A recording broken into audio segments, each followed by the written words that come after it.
que se bebe em dia de festa pode-se beber no dia-a-dia? E que ligações gastronómicas se podem fazer com o que temos no copo?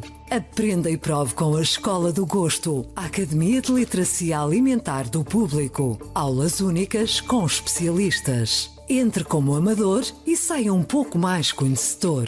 Não perca a próxima aula, a 18 de novembro, no Porto. Os lugares são limitados. Inscreva-se já em público.pt. Do Público, este é o P24. António Costa tem pela frente mais 5 meses como Primeiro-Ministro, ao mesmo tempo que está a ser investigado. Como separar agora o que é da política do que é da justiça? No sábado, António Costa fez uma declaração ao país em que pediu desculpa pelos envelopes com 75.800 euros encontrados no local de trabalho do seu chefe de gabinete, Vítor Scária. Mais do que me magoar pela confiança traída, envergonha-me perante os portugueses e aos portugueses tenho o dever de pedir desculpa. E demarcou-se da relação com Diogo Lacerda Machado. E apesar de eu, num momento de infelicidade, ter dito que ele era o meu melhor amigo, um Primeiro-Ministro não tem amigos. E quanto mais tempo exerce, devo dizer, aliás, menos amigos tem. Com o objetivo de defender a imagem de Portugal perante os investidores estrangeiros, o ainda Primeiro-Ministro aproveitou também para se defender. Ao ver o diferente noticiário, fui verificando que pressupunha-se uma ideia que me parecia muito perigosa. A ideia de que os governantes não devem agir para atrair investimento. Questionado sobre o convite a Mário Centeno para o substituir como Primeiro-Ministro, Costa defendeu que essa teria sido a melhor escolha, mas garantiu que Centeno nunca chegou a dar uma resposta ao convite. O professor Mário Centeno só daria uma resposta definitiva, naturalmente, depois de falar com o Presidente da República. É sabido que o Presidente da República fez outra opção, portanto essas conversas não prosseguiram e, portanto, nunca houve uma resposta definitiva, naturalmente, por parte do professor Mário Centeno. Entretanto, segundo o ECO, a Comissão de Ética do Banco de Portugal deverá reunir já na próxima segunda-feira para avaliar a conduta de Mário Centeno acerca deste convite. Certo é que, com a decisão do Presidente da República, António Costa permanecerá no cargo mais 5 meses, ainda que, a partir de dezembro, à frente de um governo de gestão com poderes limitados. Mas, com o Primeiro-Ministro a ser investigado pela Justiça, como separar agora o que é da política do que é da Justiça? Neste P24 vou conversar com Leonete Botelho, editora de política do Público. Eu sou Inês Rocha e este é o P24. Leonete, bem-vindo ao P24. Olá, Inês. António Costa falou ao país no sábado e tem sido bastante criticado por ter aproveitado também para fazer uma defesa pessoal, por ter, de certa forma, aproveitado o palco que tem como Primeiro-Ministro para poder falar ao país às 8 da noite e, no fundo, defender-se. Como é que viste esta declaração? Achas que Costa deveria ter sido um pouco mais contido nesta defesa? Eu compreendo a necessidade do Primeiro-Ministro e a legitimidade para fazer declarações ao país num momento tão difícil como este. Acho que a defesa que tentou fazer, sobretudo da imagem de Portugal e da questão da gestão dos negócios ao nível político, sem que isso, enfim, seja necessariamente um crime, pelo contrário, é preciso fazer. Acho que é completamente legítima e, portanto, também não aceito também uma crítica tão demolidora. Agora, é também natural e é inevitável que, ao falar, o Primeiro-Ministro, que está indiciado, está suspeito num processo envolvendo pessoas que estavam a ser ouvidas no tribunal e que estão detidas desde terça-feira, os limites são muito tenues. E aqui a armadilha é que António Costa caiu na sua própria armadilha. Ele, desde que tomou posse, e o caso da Operação Marquesa, envolvendo o seu antecessor José Sócrates, tinha traçado uma linha vermelha de que há política o que é da política, a justiça o que é da justiça, e agora essa cerca caiu com ele. Ele próprio já não consegue distinguir exatamente o que é da política e o que é da justiça, porque está envolvido ele próprio nas duas coisas neste momento e os seus mais próximos, portanto é de facto complexo. Mas tem legitimidade e vamos precisar de o ouvir mais vezes, e é bom que os políticos em funções deem explicações ao país e deem justificações daquilo que fazem e que peçam desculpas, como ele fez quando alguma coisa correu mal, e portanto acho isso louvável e não vejo nenhum problema nisso. Agora, em termos éticos, podemos avaliar se as declarações que ele fez em relação aos seus mais próximos, o seu ex-chefe de gabinete e ao seu ex-melhor amigo, eticamente poderão ser censuráveis ou não. Isso não vamos aqui discutir, vamos falar da questão política e, portanto, entendo perfeitamente a declaração que o Primeiro-Ministro fez, mas ele próprio, enfim, já não sabe o que é da política e o que é da justiça, e o país também neste momento não sabe, e isso é que é pena. Entretanto, João Galamba já disse na Assembleia da República que não se demite do cargo e que esta decisão cabe ao Primeiro-Ministro. E terça-feira, António Costa vai se reunir com o Presidente da República exatamente sobre a situação de João Galamba. Parece que mesmo depois de Costa se ter demitido, Galamba ainda tem condições para continuar? Repara, António Costa apresentou a sua demissão, que ainda não é efetiva, só será efetiva em início de dezembro, e enquanto não o for, todo o governo está em plenitude de funções. A questão aqui é outra, é política de facto, que se João Galamba tem ou não condições para continuar. Eu pessoalmente penso que ele não tem condições para continuar desde março, desde a noite fatídica das infraestruturas. De qualquer forma, a verdade é que António Costa colou o seu futuro político a João Galamba quando recusou o pedido do Presidente da República para que João Galamba saísse do governo, e isso não aconteceu. E de facto agora João Galamba está arguído, está constituído arguído, tem muitos indícios até agora divulgados que o envolvem até bastante neste processo, e portanto penso que António Costa não terá outra solução senão deixar cair João Galamba. E, aliás, diria que se o vimos ontem deixar cair o ex-primeiro amigo, melhor amigo e o ex-chefe de gabinete, não vejo razões para que mantenha o ministro João Galamba em funções debaixo de todas estas suspeitas. E que o Presidente da República lhe vai dizer isto mesmo, não tem condições para continuar. Penso que António Costa neste momento não está em condições de segurar João Galamba. E se o fizer, vai ficar e vai colocar o PS em linha de fogo durante muito tempo, durante os 4 meses ou 5 em que este governo ainda vai estar em gestão. É muito tempo, há muitas coisas ainda para resolver, sobretudo na área das infraestruturas, e fazê-lo com um ministro completamente sob suspeita é muito complicado e põe a credibilidade do país em risco. E, portanto, acho que não tem outra solução senão demitir João Galamba. Uhum.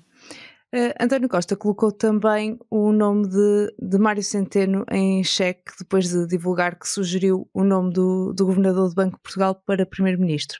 Entretanto, a Comissão de Ética do Banco de Portugal vai reunir na próxima segunda-feira para avaliar a conduta de Mário Centeno.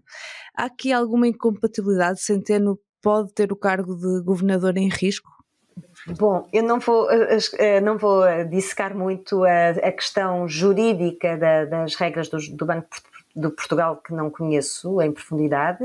Há um princípio elementar de independência dos governadores do Banco de Portugal em relação ao poder político, e aqui a questão volta a ser política, que é Mário Centeno, ao mostrar disponibilidade, ainda que não tenha aceito formalmente, disponibilidade para suceder sem eleições António Costa à frente de um governo e de uma maioria absoluta do PS, coloca-se claramente no terreno político, e portanto todas as críticas políticas de falta de independência são legítimas, e é esta a questão que se coloca em termos formais.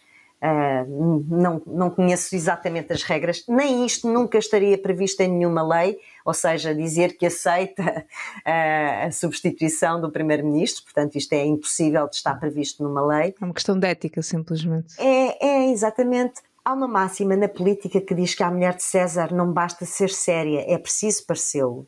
E, portanto, aqui Mário Centeno poderá ter toda a sua independência intacta, ou achar que a tem, mas, de facto, a percepção é de que deixou de a ter e, de facto, a disponibilidade para governar à frente de um elenco governativo do PS, uma maioria absoluta do PS, fica completamente posta em causa e, portanto, admito que a questão seja colocada pelo Banco de Portugal.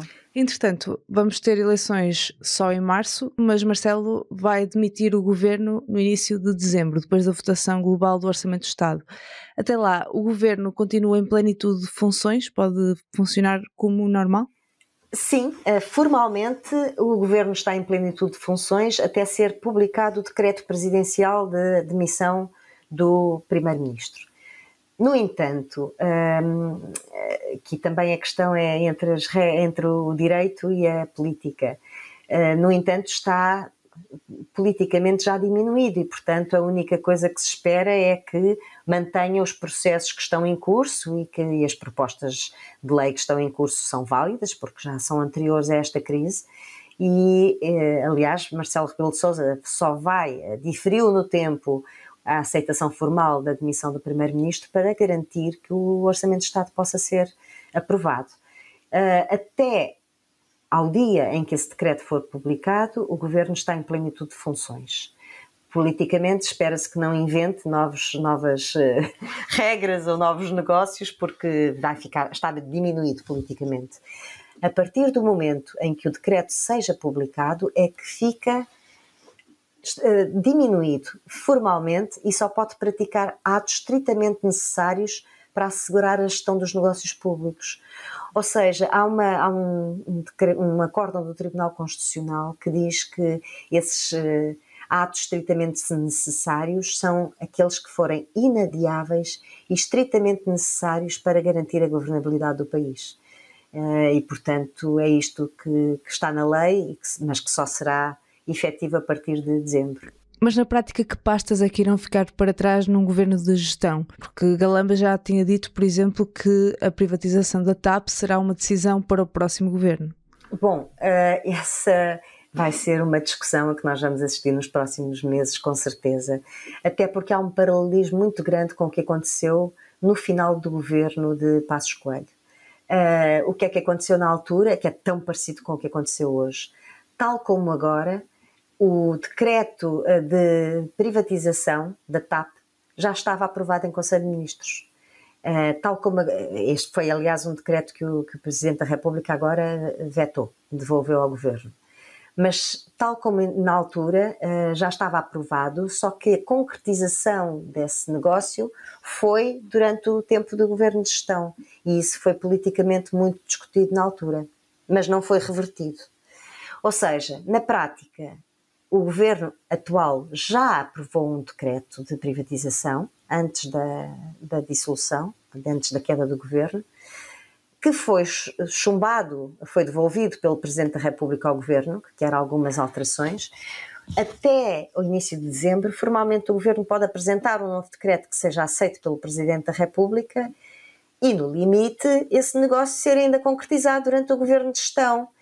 Agora, se isso vai acontecer, se isso acontecer, vai ser com certeza muito questionado politicamente. Mas em termos formais é possível e já aconteceu. Aconteceu em 2015, precisamente. Mas, ou seja, tudo somado, serão mais 5 meses com António Costa à frente do governo, mesmo com muitas limitações na atuação. Exato, ou seja, são 4 até às eleições, mais um seguramente para a formação do novo governo e a sua tomada de posse.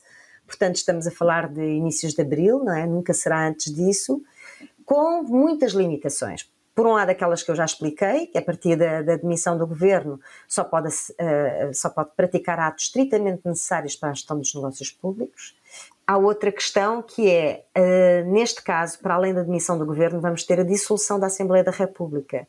Ou seja, a própria Assembleia da República, a partir da sua dissolução, que será em inícios de janeiro, também não vai poder continuar nenhum processo legislativo. Acaba, por e simplesmente. Só vai poder também praticar atos não legislativos, de fiscalização do governo e outros, mas deixa de haver plenários, passa a haver apenas uma comissão permanente e, portanto, a partir de janeiro e até a tomada de posse do novo governo em abril, não se vai poder fazer praticamente nada.